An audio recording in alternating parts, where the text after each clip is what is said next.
Welcome to Tech Talks. Our admin edition today is on what's new for admins in Splunk Enterprise 8.2. Tech Talks is a series of short webinars that are deep dives for technical practitioners. We value you, our customer, and want you to continue in your Splunk journey. Our experts help create these best practices, and we want you to leverage them in your daily role. My name is Judith. I'm a product marketer for the core platform, and I'm excited to give an overview of what's new and introduce my colleague, Izzy Park.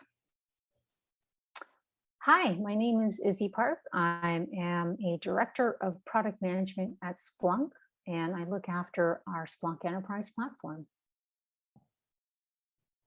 We have loads of new offerings for the Splunk Enterprise platform. You can now seamlessly access all of your Splunk data with federated search for a unified search experience across all of your deployments. Be sure to check out the Tech Talk for more info. Extracting and communicating your insights is easier than ever before with Dashboard Studio, the new and intuitive dashboard builder for creating visually compelling dashboards with advanced visualization tools and fully customizable formats, which we also have a Tech Talk for. We have included a variety of new admin capabilities, which will be the focus of today's talk, and we'll dive into those momentarily. On Splunkbase, you can find a Python 3 readiness app to better prepare your developers for migration, and you can gain a high-level overview of knowledge object usage within your environment with the new Knowledge Object Overview app. You can also get a walkthrough of these top new release features with the What's New in 8.2 app for in-product guidance to accelerate your learning alongside instructions, examples, screenshots, and sample commands. You can also bring Splunk easily to any part of your organization with the Splunk operator for Kubernetes that quickly deploys Splunk Enterprise on your choice of private or public cloud provider. The operator simplifies scaling and management of Splunk by automating workflows while implementing Kubernetes best practices. If you're interested in learning more, we have a Tech Talk on this too. And now let's jump into those awesome admin capabilities. Today, we'll go over our new capabilities bucketed into 3 themes.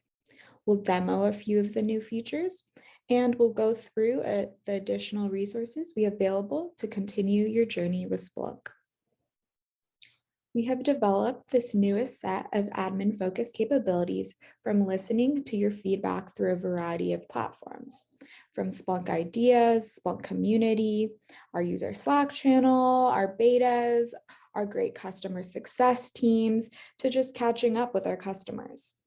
They focus on improved self-help and troubleshooting, enhanced auditing and self-service, and better search performance.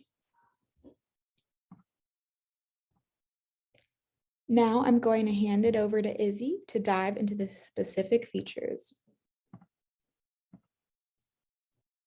All right, thanks, Judith. Let's walk through the first theme, which is around self-health monitoring and troubleshooting. And the first feature set that we're going to talk about is really with the health report. If you're not familiar with the health report, it's actually in the global nav bar when you log into Splunk, and it indicates the health status of your Splunk deployment. And it should be hopefully green all the time, but it can be red or yellow.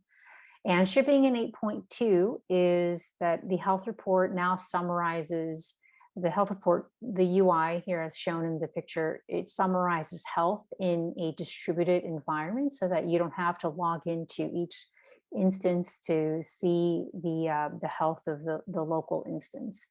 And then additionally, we've added 2 new indicators. The first is we're now monitoring IO8, and we have created a set of different metrics to understand the health of IO8, which is time spent waiting on disk. And then secondly, we're now tracking ingestion latency to measure how far your forwarders and ingestion is behind. These features come out of the box as soon as you upgrade to 8.2. And so it's really great for being able to reduce time spent, looking for issues with IO8 and especially with ingestion latency, and really aimed at maximizing the admin's time. Additionally, we always make updates to just general diagnostic and tooling. And so within this release, based on a specific symptom that's represented in the health report, we are able to, Splunk automatically can generates a link to the types of diags, the specific diag types of files that are related to the symptom. And so we've also made updates, I think in the last winter, if you are not aware, that we have a new app called Rapid Diag, which was also GA'd in the winter to help with troubleshooting and diagnostics.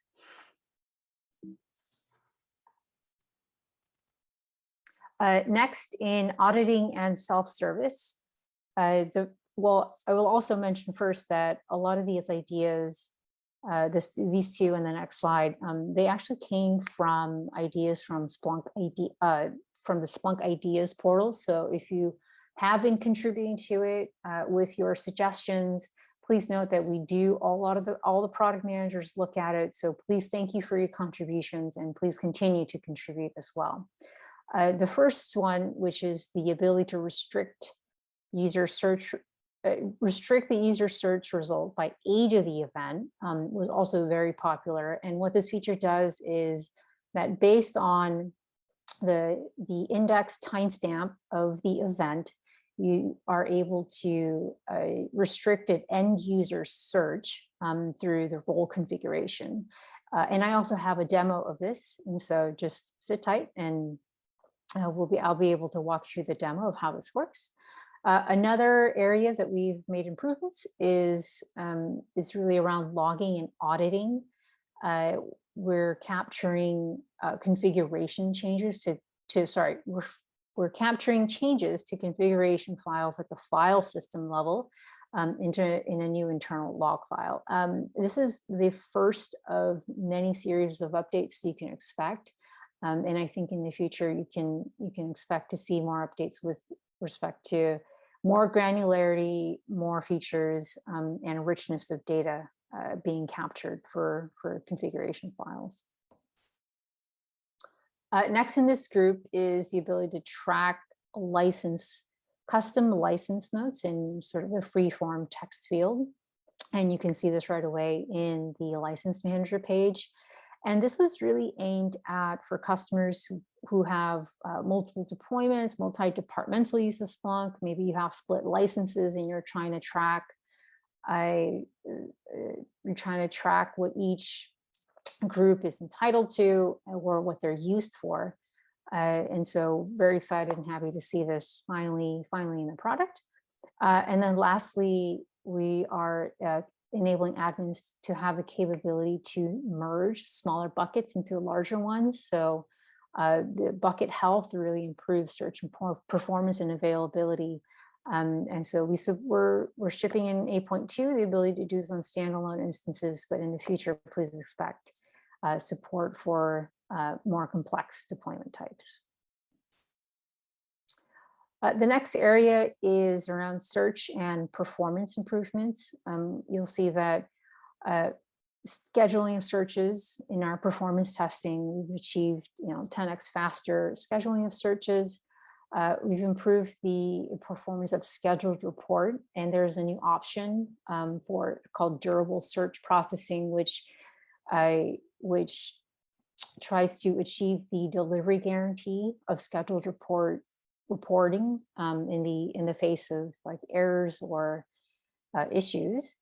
And then thirdly, we've improved our experience for KV store backup and restore to be more consistent. And we've also had internal subcomponent improvements, such as compression techniques for bundle pushes. And then lastly, we've made improvements to rolling restarts so that whenever a deployment architecture allows us to do this, So for example, in multi-site indexer clustering, or you have specific policies around replication factor and search factor, we try to be as aggressive as possible to make faster searchable rolling restarts. All right, and I will hop into the demo. Okay, I have now fired up my local Splunk instance, and I will demo the feature to restrict an end user search by age of the event. I'm going to log in and go ahead and log in as admin so I can edit and review the settings of roles. I'm going to navigate from settings to roles. And in this instance, I'm going to look at the user role. You can navigate all the way to the 5th tab, which is resources, and scroll down where you get to the section role search time window limit. And so previously, before Splunk Enterprise 8.2, you're able to set the maximum time window. And what's new in this release is now you can set the earliest searchable event time. So it looks at the age of the specific events which you have access to. And I've already set a custom time for 900 seconds, which is 15 minutes. So I'm going to go ahead and save. And so let's first look at what I have access to,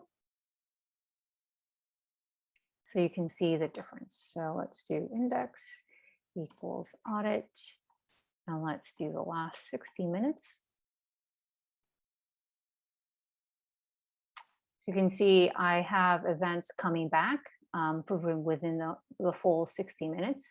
And so let's see what happens when I log back in as a user that has the user role.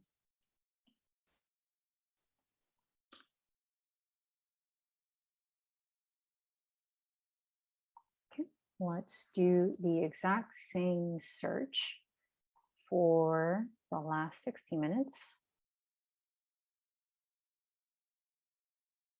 So as you can see, I have now just been restricted to only see the last 15 minutes based on the age of the event. And I think one thing to note when it comes to role inheritance and which one applies if there's 2 or more roles competing. And in those scenarios, just like with the maximum search event time window, the more permissive setting will apply. So an example is if you have one role when you inherit a 15-minute search time, 15-minute earliest searchable event time versus a 30-minute searchable event time, the 30-minute, which is the more permissive of the 2, will apply. So when it comes to inherited roles, just know that for both the maximum time window or the earliest searchable event time, the more permissive rule will apply for each. Okay, and that concludes our demo today. And now back to you, Judith. Thanks, Izzy, for that awesome demo. Now, if you want to see all these great features in action and start leveraging them in your environment today, make sure to update to Splunk Enterprise 8.2, which can be done through our website and is linked in the resources. Also, keep in mind that you can always have the most up-to-date features and enjoy uninterrupted service delivery with the Splunk Cloud Platform. If that interests you, make sure to reach out to your account team who can provide you more information and guidance on migrating to the cloud.